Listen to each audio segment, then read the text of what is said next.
Hey guys, today's passage is a little bit obscure, but if you've ever heard the story of Moses, I'm sure you have. You know, Moses was the guy who was called by God to go back to Egypt and lead the people of Israel out of captivity and toward the promised land. Well, anyway, when you're reading that story in Exodus chapter 4, it says that on the way to Egypt, at a place where Moses and his family had stopped for the night, the Lord confronted him and was about to kill him. And so again, as you're reading this, that just seems really strange and kind of out of character for God. And we don't really understand why God would want to do something like that right after calling Moses to go back and be the deliverer. And then it only gets weirder when it says that Moses' wife, Zipporah, took a flint knife and circumcised her son. She touched his feet with the foreskin and said, "Now you are a bridegroom of blood to me." When she said a bridegroom of blood, she was referring to the circumcision. And after that, the Lord left Moses alone. Now, in order to understand this, we really need to put it in context. The first thing we need to understand is who exactly was this wife. And it says in Exodus chapter 2, verse 21, that in time, Reuel gave Moses his daughter Zipporah to be his wife, and later she gave birth to a son, and Moses named him Gershom, for he explained, "I've been a foreigner in a foreign land." Now, obviously, from the story in Exodus, it would appear that Gershom was not circumcised.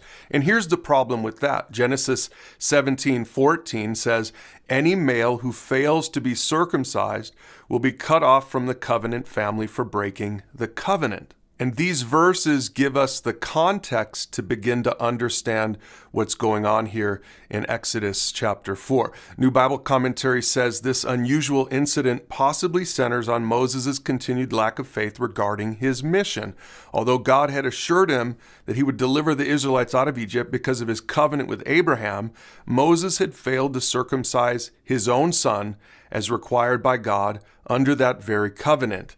And then the Expositor's Bible Commentary adds to this. It says, in this case, the father was suffering for his refusal to circumcise his son. Thus, for one small neglect, apparently out of deference to his wife's wishes, or perhaps to keep peace in the home, Moses almost forfeited his opportunity to serve God and wasted 80 years of preparation and training. And now this is beginning to make sense.